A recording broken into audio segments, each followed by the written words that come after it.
We are really happy to have everyone here today for our Pacific Southwest Mental Health Technology Transfer Center School Mental Health Webinar Series session on when there is one school counselor, strategies to reach all students nevertheless.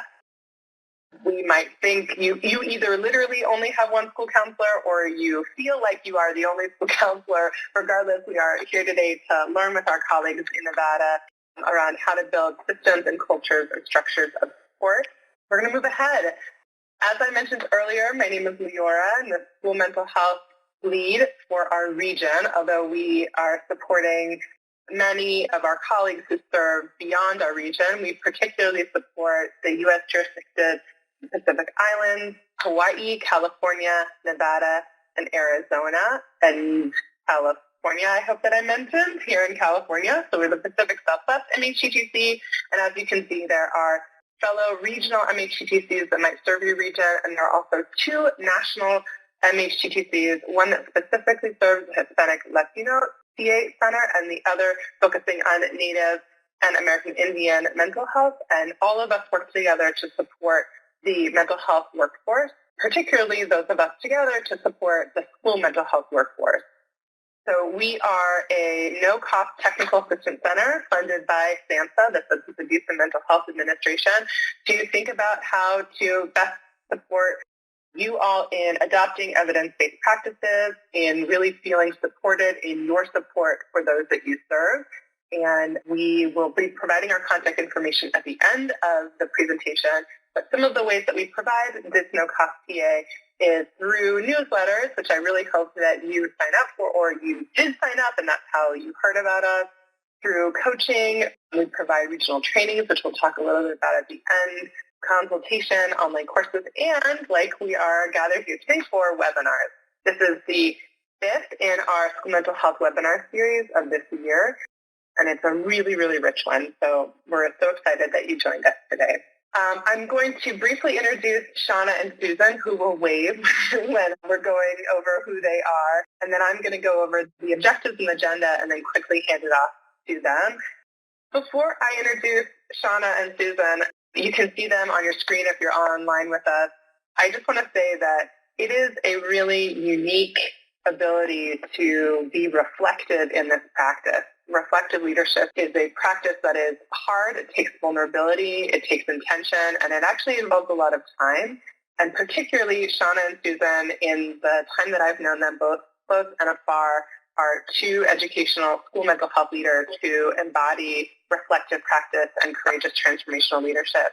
And I feel incredibly, incredibly happy to introduce them to the rest of you, and also so that they can showcase their collective work. I just want to note that they will be speaking not only on behalf of themselves, but also on behalf of their school districts and the incredible amount of partnerships and collaboration that went into their work. So with that said, first we have Susan. Susan, if you can do a little wave. So Susan is the Project Aware Coordinator for the Douglas County School District in Nevada. I'm not going to go into her full bio. I will say that both Susan and Shauna, I should have said this earlier, are both coming to us from Project Aware Nevada, Advancing Wellness and Resilience in Education, which is a SAMHSA project that was launched in 2014, and now they are closing out their 5 years of working in Nevada. And so what you're hearing today is actually their story of transformation from 5 years ago to today. And we know that there are some of you who are just starting their Project Aware work. So Susan is coming to us representing Douglas County School District. We also have Shauna. Shauna is the Project Aware Coordinator for Pershing County School District. And the two of them together, along with other colleagues and state leads, and I don't know if Pat Sanborn is on yet, but maybe she'll be on later, we're really comprised the Nevada Aware team. I want to just bring us a little bit into what today might feel like. So we're here to talk about what does it look like to bring both school and community together to resource prevention and early intervention services for our young people, particularly when there's a compressed system. So when either we're in a really rural school district or we're in a really under-resourced school district, how do we work together and collaborate in order to lift up the resources, the tangible resources, and also the resources that are ourselves. Shauna and Susan are also going to bring us into an understanding of how a continuum of intervention can be developed and fostered and then held by multiple stakeholders in a school district, and what it looks like to be in multi-tiered and multi-dimension systems of support. And I want to add that we, yes, of course, are talking about supporting our young people, but multi-tiered and multi-dimension systems of support also are about us as colleagues and how we all are interdependent and not just dependent on either ourselves or each other. And the last is that they're going to help us bring it into understanding around how to target interventions and monitor progress using data.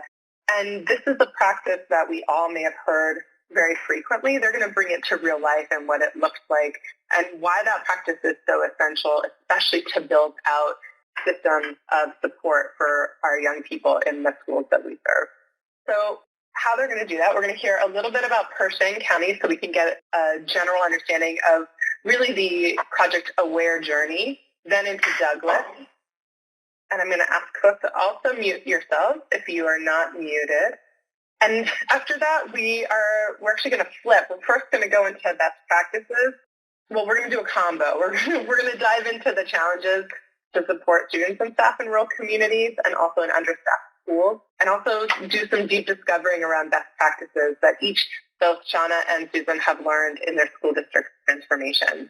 I'm going to be going off of the webcam while Shauna and Susan present and come back on as we close into reflection. And I also want to encourage folks to add questions, comments, or areas that anything you hear Shauna or Susan say that really resonates or strikes you into the chat box so that we can really feel where there's connection points and also where there might be room to grow deeper with one another.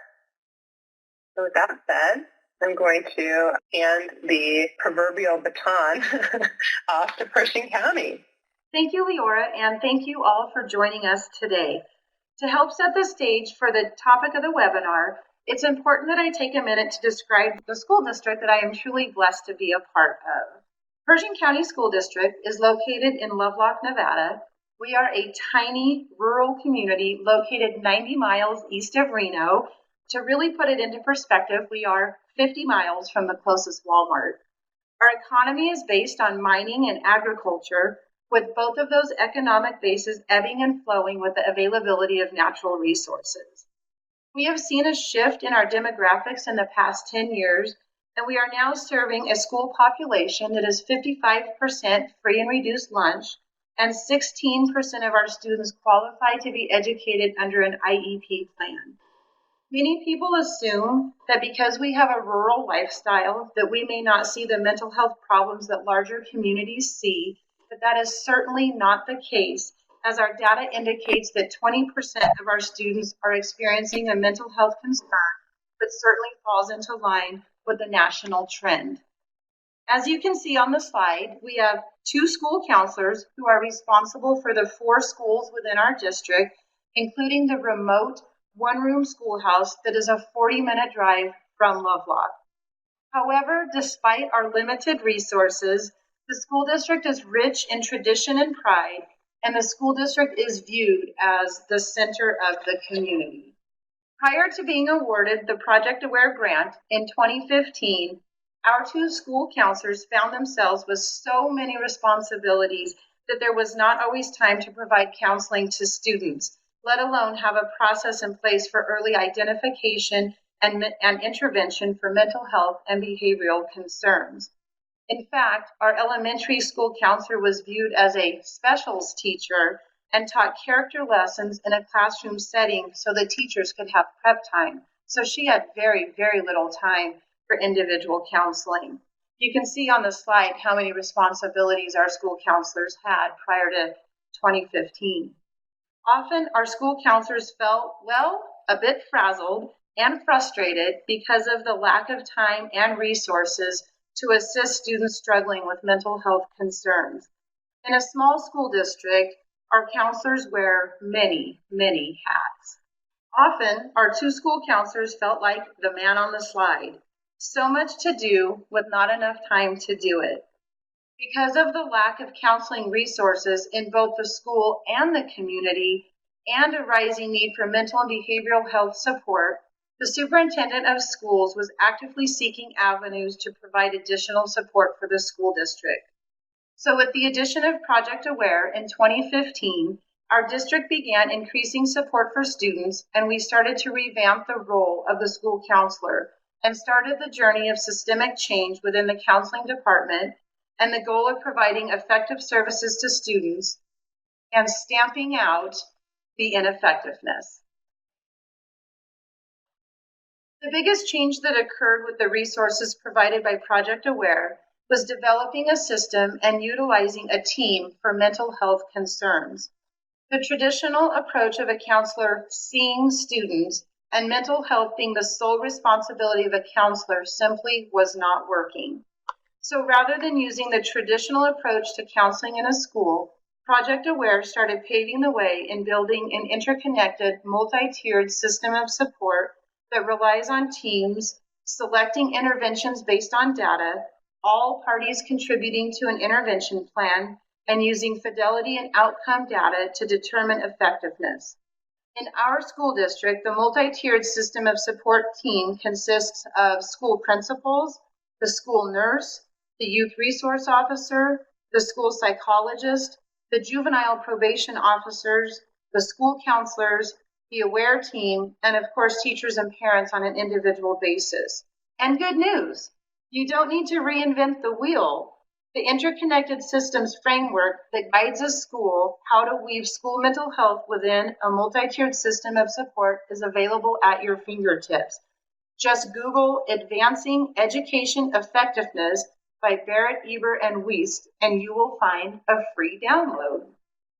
At the same time that we were awarded Project Aware, our school district was also awarded the School Climate Transformation Grant, which was specifically utilized to implement PBIS, or Positive Behavior Intervention and Support, into the school district. It simply cannot be understated how important it was to have PBIS at the same time as Project Aware, as PBIS professional development trainings provided the foundation of prevention, as well as establishing data decision rules for students exhibiting behavioral concerns. In 2015, our elementary school formed a PBIS team and developed their Tier 1 foundation, with the middle school and high school following suit the next year.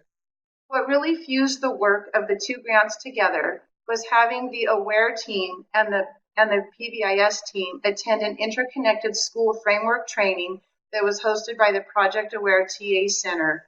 And that is when we really started to understand how data can be used to identify students who are in need of extra support.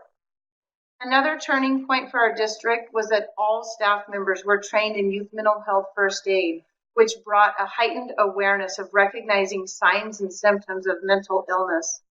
However, with heightened awareness brought heightened concerns, and within the first month of the 2015-2016 school year, we had 32 referrals for students needing mental health support. We were anticipating 5, and we did not have a referral process. We didn't even have our school-based mental health professional hired. Yikes. Our superintendent referred to it as flying an airplane as we were building it, which can be a bit scary. However, the urgency made us quickly prioritize the need for a referral system. And as a follow-up note, the elementary counselor's responsibilities were shifted out of the classroom setting. Some of the additional points on this slide will be discussed later in the webinar. Remember the picture of the frazzled woman at the beginning of the presentation? Trust me, we still have our days, but largely that is not the image of our department anymore. Now we have a defined system that is much more effective at prevention, intervention, and monitoring outcomes, and you can see some of the specifics of those on the slide. As mentioned on the previous slide, we did not have a referral pathway when this journey started, and we didn't even have people in place. Now we have a tiered level of care. Referrals start with the school counselor, in which they utilize a triage form to identify the primary concern of the student. Counselors can then refer the student to the school nurse if a medical problem is suspected, or bring the student concerned to the multi-tiered system of support team. The team looks at data, which includes a universal screening tool, attendance, office discipline referrals, depression screening data, as well as information obtained from a request for assistance form. And different schools utilize different avenues of data. The different schools triangulate different data points that best meet the needs of their students, and then an appropriate intervention is selected if needed. I mention if needed because not all students need an intervention. For example, we had one high school student whose parents were divorcing, the mom had been arrested for drug use, and the high school student was taking care of her younger brother. Staff members were concerned about the high school student's well-being, but her level of resilience was incredible. And although her situation was not great, she was coping appropriately, which is an example of why it is important to use data to determine intervention. Also, the MTSS team members mentioned above provide Tier 2 interventions that are focused on skill building, and that does not require counseling degrees to facilitate. At any rate, back to our referral pathway, the wholeness coordinator, as shown on the slide, is our on-site mental health professional, and she provides services to students that rise to a level of care that is out of the school counselor's scope of work. We also have mental health professionals that travel to Lovelock from other communities up to 90 miles away and provide services to students and families both in the school setting and in a donated counseling space provided by our local coalition. To really put into perspective how much our mental health services have grown in our school district, I included this slide that is from the SHAPE assessment tool, which is a free assessment offered by the Center for School Mental Health, and it can be accessed online. It is a great tool to assess progress and growth and also to provide some direction for school-based mental health programs.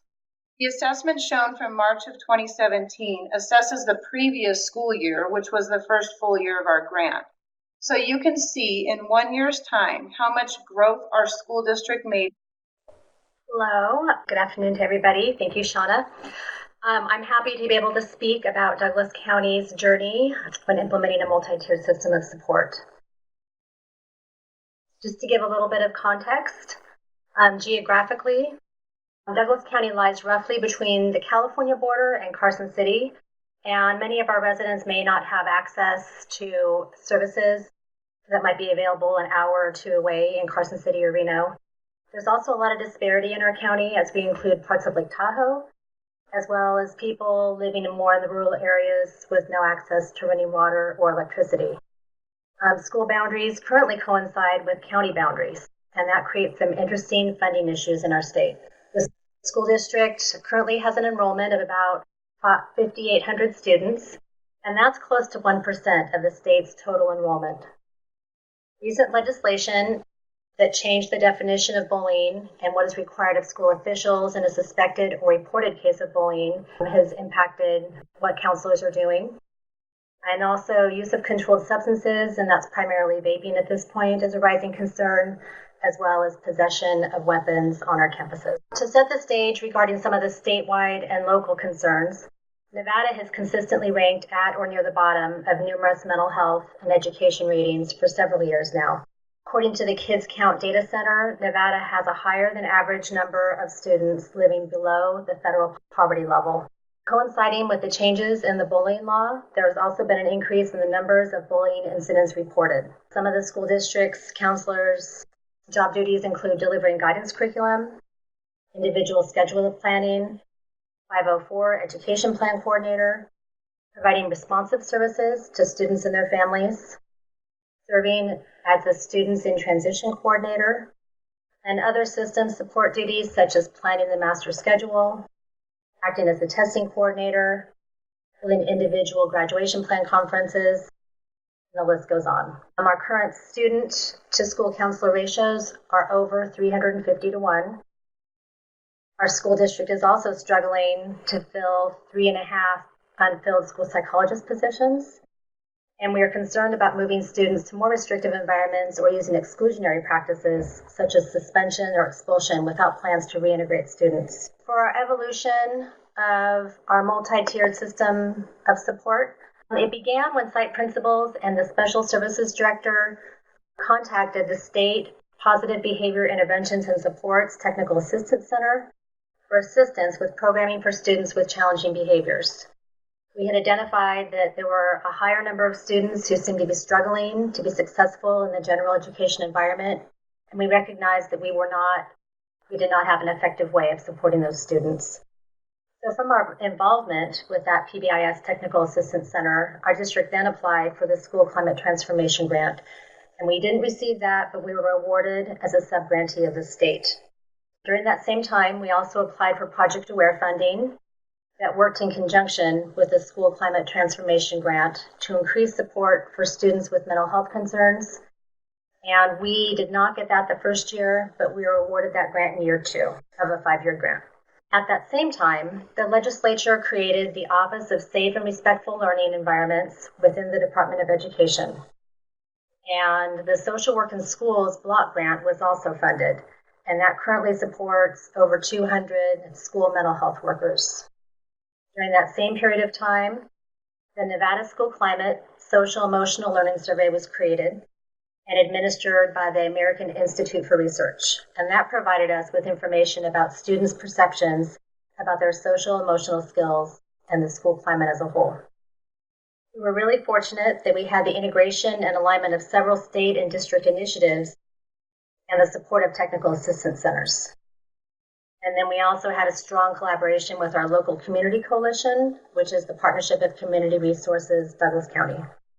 So the Project Aware components, AWARE stands for Advancing Wellness and Resilience in Education, was instrumental in supporting our work to build supportive systems and cultures in our district. Components focused on promoting a safe and respectful learning environment for all of our students, and that was primarily addressed through implementing the multi-tiered system of support framework of positive behavior interventions and supports. The second component was to promote the behavioral and mental health of students through school-based preventative services and early identification efforts. And this was addressed by increasing the awareness of mental health issues among school-aged youth and implementing social-emotional learning practices to support students' social, emotional, and mental health. And then the final component was to build awareness, connection, and infrastructure across local and state entities to increase our capacity to provide access to mental health supports. And that was primarily accomplished through youth mental health first aid trainings and community-based and school-based mental health resources, as well as, again, a high level of community collaboration. So our district really did make the change towards using a framework approach, and that included the integration of a system, the use of data, and evidence-based practices. Those all work together to support the students' social and learning outcomes that we value in our district. The system really refers to what the educators do and experience and participate in. So, for example, our school leadership teams hold regular meetings. They review data, create data decision rules and action plans, use data-based decision-making and the problem-solving processes, and participate in ongoing professional development and coaching from technical assistance centers. Data refers to the information that is needed to guide the decision-making and to identify strengths and needs in the district. So we're using data at the district level, at the school-wide level, and then also at the individual level. And data can include school-wide screenings, teacher nominations, the school-wide information system, or SWIS, that tracks office discipline referrals. It would include attendance. There's a variety of data sources that schools use. We also use, as a district, the data from the Nevada School Climate Social Emotional Learning Survey regarding the students' perceptions of climate and their perceptions of their own social emotional skills. And then we use that data to identify patterns and modify our supportive systems or practices. So we could identify, when we're looking at the data, we could identify that some school teams maybe need assistance with reviewing their data, or we could also see that an intervention was maybe not producing a desired outcome. And then finally, the practices component refers to what students experience to support their learning and the improvement of their academic and behavior skills. The practices are really what school staff do, such as teaching, modeling, prompting, monitor, and reinforcing expected social behaviors. And these practices can be implemented at the school-wide level, at the small group level, and again at the individual level. And it was important for us to use the data to match the interventions to the student needs. So I've just shared an overview of our journeys, and now we're going to move forward into discussing some of the best practices that we identified. Okay, thank you, Susan. If I could provide a school district with any suggestions about best practice for incorporating mental health services into a school district, it would be develop the system. What are the roles of your school counselors? What is the referral pathway? Do you have consent to treat forms? Do you have the release of information forms? Do you have MOUs in place for community providers to come into the school? Do you have MTSS team members identified who can provide Tier 2 interventions? What data are you triangulating to identify students? How are you educating staff and students about mental health? Are your Tier 1 prevention strategies needing a boost? Are they effective?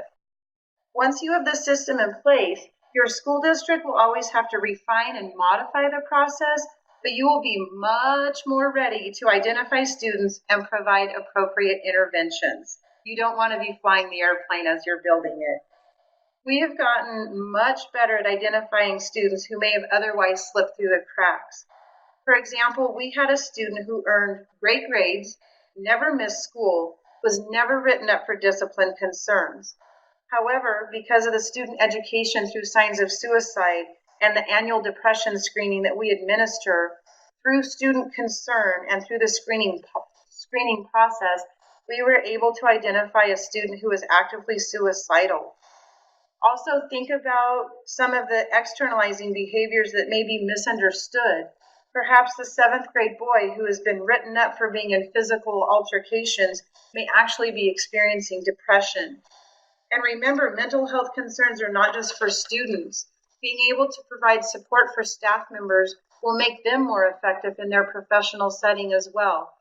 So have I mentioned the importance of developing your system? System. We were fortunate to have several state and district initiatives with a common agenda that could be integrated for collective impact. Our district began by implementing positive behavior interventions and supports, and then a year later we received funding for supports through Project Aware. And at that same time, we worked to integrate supports from the Social Work in Schools block grant to address gaps in service delivery. So we worked to align evidence-based practices across the continuums of school-wide, targeted, and individual supports. By aligning initiatives, we had more comprehensive supports for students at each level. Based on data decision rules and using multiple data sources, student needs were identified and were targeted at the appropriate level of intervention. We worked across projects to communicate and collaborate, to collect and share data across initiatives. We integrated action plans at our district and school level meetings. We developed our district expertise to provide targeted interventions that address needs along a continuum. An example of how this looked was at the school climate team meetings. School counselors who are part of that school climate MTSS team meeting, they could provide information about school-wide positive climate lessons. And they could also provide information about targeted interventions such as creating personal relationships with students. And then the school social workers, who are also members of that team, they might have a different approach, such as cognitive behavioral interventions, but they would engage in reinforcing activities within the school environment, as well as out in the community, to connect families with resources that support long-term goals. So by aligning all these initiatives, we were able to address gaps in service delivery. Another best practice is to educate everyone in your school district, preferably in your community as well, but everybody in your school district about mental health, to destigmatize mental health. When we offered the youth mental health first aid trainings, we offered it to every adult in the building. Every adult needs to understand. To really make change, administrators certainly need to understand the need for mental health services and understand the signs and symptoms of a student that could be headed towards a crisis if an intervention does not occur. One of the administrators in our district completely changed his approach to mental health once he understood mental health. He originally had an old school approach to mental health and believed that talking about suicide would make it worse. After attending trainings and being a team member with a family who had a suicidal student, he completely changed his method of operation and completely believed in our system. Another example is to train bus drivers. Training bus drivers is so important as they are often the people that see students first thing in the morning and last thing in the evening. Giving adults the knowledge of how to notice when things are not going well with students and where to go with that knowledge is very important. Also, it is critical to educate students about mental health. They know their friends better than anybody. Our elementary students learn self-regulating skills such as breathing, yoga, and mindfulness through SEL practices, which is certainly a universal approach for to be mentally healthy. Our middle school and high school students participate in an annual Signs of Suicide Education Day, and they have become empowered to say something if a friend is not okay. This year at the middle school and the high school, every staff member identified students who they were not connected or who they were connected to, and if students were not connected to an adult, then an adult in the building would volunteer to specifically connect with that child. When students are mentally well, we see that attendance improves, the vibe of the school improves, and when students have learned healthy coping techniques for anxiety or depression, they are improved students as well. Now, Susan is going to discuss social and emotional learning in her school district. Thank you, Shauna. One of our lessons learned is that we needed to provide social emotional learning support for teachers. We know that social emotional learning is most effective when it's embedded into the entire day. But most teachers did not receive any of this training in their pre-service education. In addition, current studies have shown that teachers are reporting more stress than the general U.S. workforce. Both those factors are challenges to SEL implementation in the classroom. Fortunately, we were in a place where our state actions supported our district actions, which supported our teachers, creating a positive climate in their classrooms. We learned that we needed to provide professional development to teachers about their own social emotional skills, as well as how to teach social emotional skills to students. However, we also needed to allow social emotional programming to be flexible enough to accommodate specific school needs or classroom needs. One example of this would be when a school counselor went through and they identified the scope and sequence that addressed their counseling standards. However, we identified some classrooms that needed additional instruction and self-awareness skills, such as identifying feelings. So in that case, we provided additional resources in that area, and we made modifications to the sequence of the lessons based on the needs of the students. There's no point in moving ahead with the lessons if they weren't able to identify their own feelings.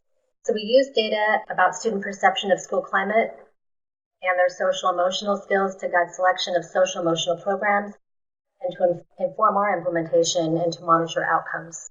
So as you just heard, one of our lessons learned was teachers are partners in promoting social emotional practices.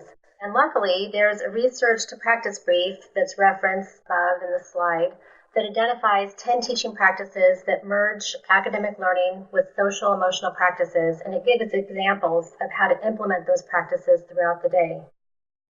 So the social practices focus on creating positive and supportive relationships in classrooms. And then the instructional strategies are actually teaching practices that most teachers usually use in the classrooms on a daily basis. So it's useful to have this resource that connects social emotional learning with instructional practices teachers are already using, so that social emotional learning isn't one more thing on their plate, but rather it's just incorporated into the day. So as it is most effective to educate the whole child throughout the whole day using strategies throughout the whole school. Another best practice we identified was to use data to identify needs and target interventions. So this graphic illustrates the CASEL social emotional learning competencies, and data can guide us and to inform us into what social emotional competencies and skills we're addressing. So for example, some schools had students that reported on the school climate social emotional learning survey that they didn't know ways to calm themselves down.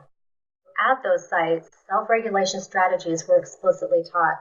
Data can also indicate the need for whole school improvement, common area improvement, classroom management improvement, or improvement in services to individual students. When reviewing school-wide data, we found that school teams needed assistance making meaning of their data. And as a school or as a district, we also needed assistance in making meaning of our data. Through the technical assistance supports, the teams were assisted by having national norms, state norms, district norms, and some general data decision rules provided for us. And with that assistance, we were able to make decisions about what to focus on for school-wide systems and when to provide targeted group intervention. Shauna's going to talk about more data. This slide shows how our elementary school uses data, which I have to say data used to be a four-letter word in our district. We've changed our mind on that. How the elementary school uses data to identify students who may be in need of additional skill-building opportunities or mental health supports. This is an example of a Google document that we use that the data decision rules for intervention have been embedded into. Green indicates no concern, yellow indicates tier 2 concern, and red indicates that a student may need tier 3 supports. Lena, in the example, shows yellow in each of the categories, and the MTSS team would determine if she needs perhaps adult connection through check-in, check-out, or she may need a tier 2 skill building intervention on expressing emotion. Leora is yellow in one category and would not be placed in an intervention at this time, but the counselor may check in on her to determine if the 504 plan is being followed. Shauna, oh, that's Shauna. Let's chat about Shauna. Red in two categories and yellow in the other. Let's explore that tier 3 option. Susan, not needing a formal intervention, but perhaps determine why she is missing school. You may find that teachers will want every student in an intervention, but that's simply not possible, just like every student is not placed on an IEP for academic concerns. Sharing this process at staff meetings with the administration team and with parents help people understand that students are not just randomly placed into interventions. So another important point with data is to share. Make it really, really obvious what's going on as far as why certain interventions are offered in your school district. Staff members who may not be as intimately involved with the process may not understand the process. Staff members need to understand that the needs of students change and the health of the system always has to be examined. Looking at the data on the screen, it is easy to see that in 2015 and 16, we had absolutely zero tier 2 supports. However, by 2018 and 19, the number of students being identified for tier 2 had grown out of the healthy range, and we needed to provide a boost at the tier 1 level. When we shared this data at a staff meeting, staff members understood the reasoning for strengthening the tier 1 supports. Data is also shared regularly through district newsletters, at school board meetings, and at community meetings. It is important that all stakeholders understand not only the process for individual students receiving interventions, but also what the health of the overall system is. The more people know, the more they will buy into the process. Another best practice is to form partnerships. We cannot do it alone. We just simply can't. In our rural setting, we do not have many local mental health providers, but don't underestimate the importance of utilizing trusted adults who can make a difference to children. Be creative and look outside of the box when looking for trusted adults. Perhaps there are retired teachers in your community who would like to teach one skill building group a week, or retired people in general. What people do you have in your school district that could be folded into the mental health team? Encourage teachers to use Tier 1 SEL strategies and healthy mental health practices for all students. Partnerships can be both with people in your district and out of your district. For example, we have partnered with a mental health agency that drives 90 miles one way, 4 days a week, to provide services in the school that they don't have to pay for a location. They believe in school-based mental health, and they have a passion for serving rural communities. Our community wants and needs to be responsible for producing productive and well-adjusted adults, which starts with school-age children. But it simply cannot be the sole responsibility of the school district, and definitely not the responsibility of just a few people within a school district. Now, Susan is going to elaborate more with community and family engagement support for the development of social emotional skills across environments, like the local recreation center, after-school care, and the swim center. Juvenile probation and social services also identify the need for preventative and targeted services, and they began providing interventions such as parent trainings. We received professional development with parent-teacher home visits to help school staff build positive relationships and engagement with families, educators, and students. And we used community resource mapping to create shared documents for tiered supports across agencies. At several community partnership meetings, we met with members of the coalition and mapped out all the areas of service and what level of service was provided, whether it was a universal service, preventative service, targeted intervention, or intensive individualized service. And then this information is disseminated as a shared document that's continually updated with current contact information, hours, dates of activities, fees, insurances accepted, and so on. Another lesson learned is that to be successful, we needed both top-down and bottom-up support. So you're most successful if you have grassroots readiness, meaning that the school site has ensured that there are site leaders willing to invest time that it takes to develop systems and prioritize the initiatives within all the other responsibilities and initiatives in schools. So for support of the system, there needs to be someone willing to take on the creation of meeting agendas, minutes, action plan updates, and someone to facilitate the data collection. Another component needed to be most successful is district readiness. And that would ensure that the system developed is a priority at the district level. It's most helpful if there is a commitment of allocation of resources, such as professional development time, funding, and personnel. And in addition, the creation of an MTSS system could mean potential changes to district policy, which could require political and community support as well. So next, we're going to talk about some of the challenges of supporting students and staff in rural communities. So just to summarize, some of our challenges that we experienced had to do with time. So we needed to allocate time for training, for professional development, for teaming. We need to ensure that the time was set aside in our district for the development of the system and for all of the review of data that is required to track interventions and fidelity of implementing interventions. Another challenge is staff resistance, and I think that we know that we're always going to have some staff members that resist, but you just have to continue letting the student success spread the message. We struggled with school staff that had knowledge of social emotional learning skills and strategies. We really struggled in our area to find qualified mental health professionals and school social workers that could provide services. We actually had to hire people from outside of our area, so it took us a while to get the change in the staffing that was required to implement all of the supports.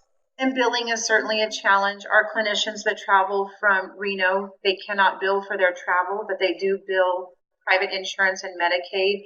Our state as a whole in the education system is still coming on board with billing Medicaid, but we are working on still being able to provide services for students and working with the billing component.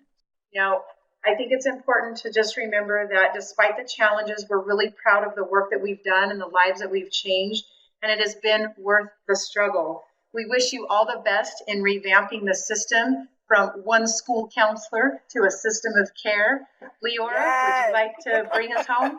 I just want to say, Shauna and Susan, I mean, what an amazing and rich amount of work that you put out there. I really hope that you feel so proud of the transformational work you've done in the last 5 years, and I know that you'll continue to do forward. We want to land on the 10 best practices and lessons learned that Shauna and Susan offer us. And I'd like to take 1 minute, if everyone together can, in your chat box, share out one learning that you're really walking away with. What is one best practice or lesson learned that you heard from Shauna and Susan that you are like, I want to make sure that I remember this and make sure every colleague that I work with knows this. So let's just take the time now to put in our best practice, our lessons learned, our takeaways. I think I'm just going to hear Shauna say system, system, system in my head for a very long time. Yes, Julie, system, system, system, exactly. Yes, SDL for teachers, MTSS. Great, Shauna put in her email, so generous. Please continue to put your takeaways. I want to mention that one of the pieces that Shauna and Susan lift up is that you also, even if you feel like you are alone in this work, you are not, and that transformational work happens with collegiality and with thought partnership and with sometimes a lot of great benefit to having outside support, folks who don't live in with you but can live alongside you. And so for us as a TA Center, we want to make sure that you know that there are many, many, many resources out there, both in product and also online, but also in human folks who would like to stand with you in this transformational journey. And so please definitely let us know as your TA Center how we can support you. And also know that Shauna and Susan are two teachers in this community that definitely are offering great, great, great funds of knowledge to support your work. I'm so excited you're continuing to put in, like Beth is saying, engage the whole system. It can be so frustrating, but it won't happen with all stakeholders. I do want to mention as we move forward that one of the biggest practices I always offer is that it's just finding the one door. Just find the one door and lead with it. It's either schools that want to start this work, it's another system that want to start this work, one champion. It usually just takes one door, and then the doors follow in their opening. All of you are those doors. So I want to move forward. We're sharing right now, and as we close out, it is happening on Monday, so it might be a little bit too soon, but we hope that we can see some of you for our Summer 2019 Learning Institute in Sacramento. You heard SEL is important for teachers. We're partnering with the Teaching Wells to do a one-day workshop on school district and state system leadership. There are many other learning opportunities available. If you still want to join us, you're more than welcome. No cost. Fly to Sacramento and come meet us. We'll also be doing a fall 2019 Learning Institute date and location to be announced, but most likely in Southern California. And we as a TIA Center also provide training by request also. So if any of you would like us to bring folks or bring ourselves and design thought partnership and work to get many of the pieces started that Shauna and Susan mentioned, we are here for that as well. This is our contact information. Please join our newsletter. That's where you'll get the archive of this webinar. You'll be able to also get 3 issue briefs on the new directions of interconnected systems framework that we're going to be producing in the next month. So please sign up for our newsletter. And we're getting such good learnings that are happening in the chat box right now. This is so rich. And before we close, again, want to deeply, deeply thank Shauna and Susan. We will absolutely record these takeaways in our chat box. And I just want to say thank you from us as a TA Center for the last 5 years of work and for the next chapter of both the kind of transformational leadership that you'll provide to every single person that you impact. And for everyone who stayed with us today, work is courageous, and we're so grateful that you're in for the courage work. Thank you so much, and we wish you a wonderful afternoon. Thank you, everyone.